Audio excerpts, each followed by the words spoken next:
अस्सलाम वालेकुम व्यूअर, उम्मीद है आप तमाम खैरियत से होंगे। मैं हूं डॉक्टर बिलाल अहमद राना और आप लोग देख रहे हैं हैंडसम माइंड टीवी चैनल। आज मैं जिस हवाले से बात करने लगा हूं बड़े ही हसास किस्म का टॉपिक है और आप सबको जानना लाजमी है, क्योंकि इस टाइम पे एक बहुत बड़ा मसला हमारे मुआशरे में ये आ रहा है कि नौजवान नस्लें खुदकुशी की तरफ जा रही हैं, सुसाइड कर रही हैं। सुसाइड क्यों करती हैं, क्या रीजन होती है सुसाइड करने की, क्या वजूहात होती हैं, कैसे बचा जा सकते हैं, कैसे उन मसलों का हल होता है। इन सारी बातों को शेयर करने के लिए मैं आपके साथ लोगों के सामने पहले सिर्फ 2 वाक़यात रख देता हूँ ताकि मुझे आप तक अपनी बात पहुँचाना आसान हो। हुआ ये कि मैंने एक पेशेंट को डील किया और पेशेंट को डील करने के बाद जब मैंने उसके वाइटल्स वगैरह लिए, वाइटल से मुराद उसका ब्लड प्रेशर वगैरह बाकी चीज़ें, तो वो हर चीज़ नॉर्मल थी और नॉर्मल होने के बावजूद वो बंदा कप की हालत में था। और उस कप की हालत के अंदर मैंने जब उसको देखा, उसके वालिदैन ने मुझे बताया जिस बच्चे ने सुसाइड कर लिया। वो एक बहुत बड़ा कोई चौधरीयों का घर था, तो वहाँ पर जब मैंने सारे हालात को देखा तो मुझे फौरी तौर पे मैं भाप गया कि कोई ना कोई ऐसा ट्रेजेडी, ऐसा कोई पैनिक इवेंट है जिसकी वजह से ये सारे हालात बन रहे हैं। तो मैंने उन पूरी की पूरी फैमिली को कहा जी मुझे ये केस अकेले में डील करना है ताकि मैं इस केस की इन्वेस्टिगेशन कर सकूं, तहकीक तक जा सकूं कि क्या चल रहा है। जब मैंने सब पूरी की पूरी फैमिली को बाहर निकाल दिया तो उस वक्त पे जिस लड़के ने सुसाइड किया था वो और सिर्फ 2 बंदे मौके पर मौजूद थे। तो उसको मैंने जाके तसल्ली से उसके माथे पे हाथ रखते हुए, उसके रेडियल पल्स पे हाथ रखते हुए उसको मैंने कहा कि जी बेटा आपने सही बताना है कि क्या वजह है, क्यों सुसाइड किया है, क्या रीजन है, क्या खाया, ऐसा क्या मामलात हैं। तो उसने रोते हुए मुझे बड़ी हैरान कुन बात की। तो मेरी एक दफ़ा हंसी भी आई और बाद में मुझे हैरानगी भी। उसने ये बात की जी मेरी अम्मा जी नहीं मान दी, यानी कि मेरी वालदा जो है इस बात को नहीं मानती, मेरे भाई नहीं मानता, फैमिली नहीं मानती, सारी की सारी बातें। तो मैंने कहा किस बात को? उसने कहा कि मुझे अपना कहना मुश्किल है। उसने किस लड़की का नाम बताया और उस लड़की का नाम बता के उसने कहा जी मैं उसके बगैर नहीं रह सकता। और मैंने कहा फिर उसके बाद उसने कहा जी वो भी मेरे बगैर नहीं रह सकती। मैंने कहा अच्छा आप चाहते क्या हैं? उसने कहा जी मैं सिर्फ उसके बगैर खुदकुशी कर लूँगा। उसको मैंने कहा कि अच्छा सारी बातें ठीक हैं, तो मुझे ये बता कि तेरी वजह से 10 जो बंदे घर में भी परेशान है, तो क्या चक्कर है सारा का सारा। तो उसने कहा जी बस मुझे वो हर सूरत में चाहिए। जिस लड़की का उसने नाम उठाया उसने कहा मुझे वो हर सूरत में चाहिए। जब उसने कहा हर सूरत में चाहिए तो मैंने उस केस को छोड़ के उसकी वालदा को बुलाया। उसकी वालदा को मैंने कहा जी ये कि उस लड़की का मैंने नाम उठाया और मैंने कहा जी ये कौन है। तो जब मैंने नाम उठाया जी मैंने कहा जी ये कौन है, तो उसकी वालदा बड़ी हैरान हुई कि मुझे कैसे पता चला उस लड़की के बारे में वगैरह वगैरह। तो उसने बड़े ताजुब वाले लहजे से मुझसे पूछा कि जी आपको कैसे पता चला। मैंने कहा जी वो मैंने जब अपना इन्वेस्टिगेट किया है उस केस को, तो आपके बेटे ने जो खुदकुशी की है तो वो उस लड़की के पीछे की है और वो उस लड़की की वजह से खुदकुशी करना और वो इसके बाद भी कर सकता है। तो ये सारे चक्कर क्या। खैर उसने पूरी की पूरी मुझे उसके वालिदैन तफसील बता दी कि वो उसकी से अपनी सिस्टर की बेटी थी, यानी खाला की बेटी, और वो आपस के अंदर मोहब्बत का केस था और वो सारा का सारा। अब यहाँ पे ना मैं 2 बातें बताने लगा हूँ। एक तो ये कि जो लड़का है उसकी उम्र थी कोई तकरीबन 16-17 साल, 18 साल के करीब। दूसरा ये कि जो मोहब्बत का आंसर है वो एक बहुत बड़ा फैक्टर है। उसके लिए बंदे को कुछ भी दिखाई नहीं दे रहा होता कि जब बंदा किसी से मोहब्बत करता है तो किसी को मार सकता है, मर सकता है, कुछ भी हो सकता है। तो ये पूरी की पूरी बात समझाने के लिए पहले मैं आपको ये बात भी बताता चलूँ कि मोहब्बत की 3 किस्में होती हैं। पहली मोहब्बत को कहते हैं इमैच्योर लव, दूसरी होती है मैच्योर लव और तीसरी होती है डोमिनेंट लव। जो पहली मोहब्बत इमैच्योर लव होती है उसमें मोहब्बत इंसान पे गालिब आती है।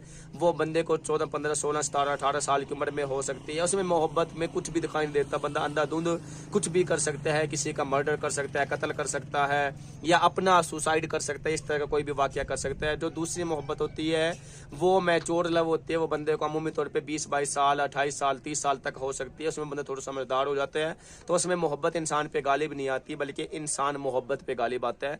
जो तीसरी मोहब्बत होती है उसको हम डोमिनेंट लव कहते हैं। वो मोहब्बत होती है जिसके अंदर बंदा कुछ ना कुछ जो है ना कोई अपने नफे नुकसान देख के किसी में दिलचस्पी लेता है और उसके बगैर वो उससे अपने एक लिंक और रिश्ता बनाता है और उसको अपने साथ लेके चलने की कोशिश करता है एज ए लाइफ पार्टनर। तो बात को मैं वापसी की तरफ आता हूँ। मोहब्बत का फलसफा बताने से लिए मेरे लिए लाजमी था कि ताकि मोहब्बत की आपको थोड़ा बहुत आइडिया हो कि किस मोहब्बत में ज़्यादा मामलात बनते हैं, तो ताकि आप अपने माँ बच्चों को उसी लिहाज से आप रोक भी सकेंगे। अब उस बच्चे को मैंने जब उसकी एज को देखा, 14-15 साल उसकी एज थी, और उस एज को देखने के बाद मुझे लगा जी वाकई ही बड़ा हसास किस्म की उम्र है ये तो, और ये बच्चे को डिस्ट्रॉय कर सकती है, और वाकई मुझे इस केस को ना बड़ा हसास तरीके से डील करना पड़ेगा। मैंने उसकी वालिदा को बैठा के समझाया और उस बच्चे को मैंने हौसला दिया। मैंने कहा जी बेटे सारे मसले हल हो जाते हैं, तो किसी एक एहसास से महरूमी है, किसी एक एहसास से नाकामी के पीछे आपने इतना बड़ा एक्शन नहीं लेना था, तो इसलिए जो है ना आप नेक्स्ट टाइम अपना कोशिश करें, मैं आपके वालिदैन से बात कर लेता हूँ और कोई ना कोई फैमिली थेरापी देता हूँ और आपके मसले को हल करने की कोशिश करता हूँ। फिर उसके बाद मैंने किया क्या, उसके वालिदैन को मैंने उसके वालिदा को कहा, मैंने कहा जी आंटी इसने बार बार जो है ना सुसाइड करना है और इसको आप रोक भी नहीं सकते, और आज तो ये बच गया है सुसाइड के अंदर। उसने कोई गालबन 81 की उसने जो ना गोलियां खाई हुई थी, तो वो कोई इतने बड़े सुसाइड में खैर आता तो नहीं है, ठीक है, वो आता तो डेयरिंग सुसाइड में नहीं आता बल्कि इग्नोरिंग सुसाइड में आता है वो, लेकिन एटलीस्ट सुसाइड ही कहलाता है। तो जब सुसाइड ही कहलाता है तो सुसाइड की जो कंडीशन और टर्म एंड कंडीशन और जो उसकी ट्रीटमेंट एंड साइकोथेरापी है वो तो सेम ही रहेगी। अब जब उसको मैंने कहा जी कि ये इस केस को अब आपने डील कैसे करना है, तो उसको मैंने डील करने का तरीक़ाकार भी बताया। जो मैंने उसको डील करने का तरीक़ाकार बताया वही आप लोगों के लिए भी इम्पॉर्टेंट है। मैंने उसके वालिदा को सिर्फ एक ही बात की कि जी जो इसका जो अपना सुसाइड का जो टाइम है वो अप्रोक्सीमेट तकरीबन कोई 16 साल 15 साल के करीब है।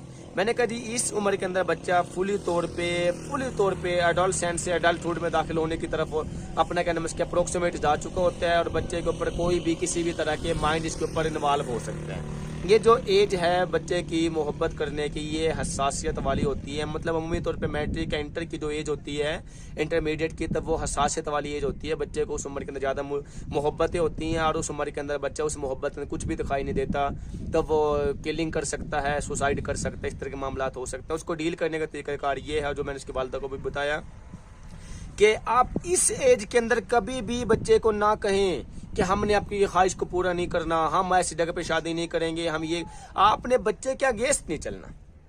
जब आप बच्चे के अगेंस्ट चलते हैं तो उस सूरत हाल में बच्चे को नुकसान हो सकता है। बच्चा उस इंतकामी कार्रवाई के तौर पे सुसाइड करता है। फिर आपने डील कैसे करना है, डील करने के लिए बच्चे को अपने इत्माद में लेना है, और बच्चे को इत्माद में लेने का तरीक़ाकार ये है कि आप बच्चे को कहें कि जी हम आप वो सारी की सारी बातें करेंगे, वो सारी की सारी बातें मान लेंगे जो कि आपके फ़ायदे के लिए होंगी, लेकिन उससे पहले हमारे कुछ ख्वाब हैं, आप उस ख्वाब को पूरा करें। हमारे ख्वाब है कि आप अच्छे लेवल पे कमाना शुरू कर दें, हमारे ख्वाब है एक अच्छी अर्निंग में आ जाए, हमारे ख्वाब आप अपना पहले मकान बना लें, उसके बाद जहाँ पे आप चाहेंगे जैसे आप चाहेंगे तो हम वैसा ही करेंगे और उसी तरीके से करेंगे। लेकिन बच्चे के अगेंस्ट नहीं चलना। अगर बच्चे के अगेंस्ट चलेंगे तो उस सूरत हाल में बच्चा कुछ भी कर सकता है, सुसाइड से लेकर कुछ भी वाक़या हो सकता है। और दूसरा काम आप लोगों ने ये करना है, अब बच्चे की एज को कंट्रोल करना है। जब बच्चे का आपने ये करना है कि इस एज के अंदर उसके अगेंस्ट चलने के बजाय उसको कायल करें, अपनी तरफ माइल करें, और फिर जब माइल करते हैं तो ऑटोमेटिकली वो एज गुजार दें उसकी। वो एज जब 18-20 साल की उम्र के अंदर आते हैं बच्चे, तो वो खुद ही चेंज हो जाता है, या उसकी सोचें बदल जाती हैं, या उसका माइंड बदल जाता है, उसका माइंड इसलिए तक जाता ही नहीं है, या वो खुद छोड़ देता है। अगर हम नहीं चाह रहे होते वहां पे उसकी शादी वगैरह कराना, या उसकी सोचें बदल जाती हैं, या अगला उसको छोड़ देता है, तो एंड ये है कि कोई ना कोई, या उसको समझाना आसान हो जाता है, या वो थोड़ा सा मैच्योर एज का हो जाता है। जब मैच्योर एज का हो जाता है तो फिर हम उसको किसी भी तरीके से समझा सकते हैं। दूसरा केस मैं आपको बताने लगा हूं कि हमारे कॉलेज के एक बच्चे ने सुसाइड किया। सुसाइड करते हुए उसने एक लेटर छोड़ा, उस लेटर के ऊपर आखिरी फिकरात लिखा हुआ था कि बाबा मैंने नंबर लेने की पूरी कोशिश की, लेकिन मैं अपने नंबर नहीं ले सका, और अब मेरा दुनिया के अंदर रहने का कोई हक नहीं है, मैं अपने ख्वाहिशात अपने वालिदैन की ख्वाहिशात को पूरा नहीं कर सका। तो ये बातें जब उसके लेटर के अंदर मिली तो मुझे आखिर ये फिक्र सुन के बड़ी हैरानगी हुई। वो हैरानगी ये हुई कि मैं अब उसके फिक्रात ये थे कि मैं अब किसी को शक्ल दिखाने के काबिल नहीं हूँ, क्योंकि मैंने वो ख्वाब पूरे नहीं किए जो कि देखे थे मैंने या मेरे वालिदैन ने। और मुझे ये बताएं, दुनिया के अंदर सिर्फ और सिर्फ अपने ख्वाब सिर्फ यहीं तक होते हैं कि आप एक डिग्री लें, एक तालीम लें, इसके अलावा कोई ख्वाब नहीं है। मरने वाला मर जाता है, 10 बंदा को और मार के चला जाता है। सवाल यहाँ पे मेरा कहने का मकसद, बात यहाँ पे ये मेरा कहने का मकसद ये है कि आप बच्चों को खुश रहना सिखाएं। बच्चे के अंदर ऐसे एहसास डेवलप ही क्यों किए हैं कि बच्चे के अंदर ये फील हुआ कि मेरे अब जिंदा रहने का हक ही नहीं है। जब बच्चे के अंदर ये एहसास डेवलप हुए कि अब मुझे जिंदा रहने का हक ही नहीं है, तो उस सूरत हाल के अंदर जब बच्चे को ये एहसास होगा कि उस सूरत हाल के अंदर अगर उसको डील ना किया गया अच्छे तरीके से तो फिर मसाइल पैदा हो सकते हैं। अब होता क्या है, अब यहाँ पे मसला ये बनता है कि इस सूरत हाल, इस कंडीशन में बच्चे के पास दूसरा रास्ता होता ही नहीं है। بات میں یہاں پہ یہ بتانا چاہ رہا ہوں کہ بھئی بچے کو کبھی بھی ایسے خواب نہ دکھائیں کہ جی آپ نے ہمارے خواب بھی پورے کرنے ہیں. وہ بچہ احساس کمتری کا شکار رہے گا میں نے خواب پورے نہیں کیے. بچے کو خوش رہنا سکھائیں. دنیا کا سب سے بڑا فن خوش رہنا ہوتا ہے. جو یہ فن سیکھ جاتا ہے وہ سارے فن سیکھ جاتا ہے. جس سے یہ فن ادھورا رہ جائے وہ تو سارے فن ادھورے رہ جاتے ہیں. اب اس کا قاتل کون ہے؟ سوال یہاں پہ یہ پیدا ہوتا ہے. اس بچے کو جو کہا گیا کہ آپ ہمیں شکل نہ دکھانا کہ آپ کے نمبر نہ آئے، بچے کو وہ خواب دکھایا گیا، بچے کے اندر وہ احساس ڈیولپ کیے گئے، بچے کی وہ فیلنگ کیوں بنائی گئی؟ اس کا مطلب تو قاتل اس کا باپ ہے جس نے یہ احساس ڈیولپ کیے. بچے کو خدارہ قیمتی سمجھیں. اس کے اندر یہ احساس ڈیولپ نہیں کرنے کہ آپ کے اگر نمبر اچھے نہ آئے، اگر آپ یہاں پہ ناکام ہو گئے، اگر آپ سے یہ کام غلط ہو گیا تو مجھے شکل نہ دکھانا. اور بچے کو خوش رہنا سکھائیں. 101 زندگی کے اندر کامیابیاں ہوتی ہیں. اگر ایک جگہ پہ ناکامی ہو جاتی ہے تو اس کے لیے کیا پریشانی والی بات ہے؟ اکثر والدین ہمارا بچہ ڈاکٹر ہی بنے گا، نہیں بنتا تو سوسائڈ کرو. ہمارا بچہ انجینئر ہی بنے گا، نہیں بنتے تو سوسائڈ کرو. بھائی یہ کہاں کا انصاف ہے؟ میری والدین سے بھی یہ نصیحت ہے کہ بچوں کو اس طریقے سے ڈیل نہ کریں. بچوں کو سکسیس کی طرف لے کے جائیں، کامیابی کی طرف لے کے جائیں. جب آپ اس چیز کی طرف جائیں گے تو بچہ آٹومیٹیکلی سوسائڈل تھاٹ رکھے گا. اگر سوسائڈ نہیں بھی کرے گا تو خودکشی کے خیالات آئیں گے. یہ تو تھے بچے کے میٹر. اب بچے کو اگر آپ ڈیل کرنا چاہ رہے ہیں تو پھر بچے کو خوش رہنا سکھائیں. اور بچے کے جو سب سے بڑے فرینڈ ہونے چاہیے وہ اس کے والدین ہونے چاہیے. اور بچہ جن لوگوں سے باہر بیٹھتا ہے تو اس کے ہر بچے کے بارے میں والدین کو پتہ ہونا چاہیے.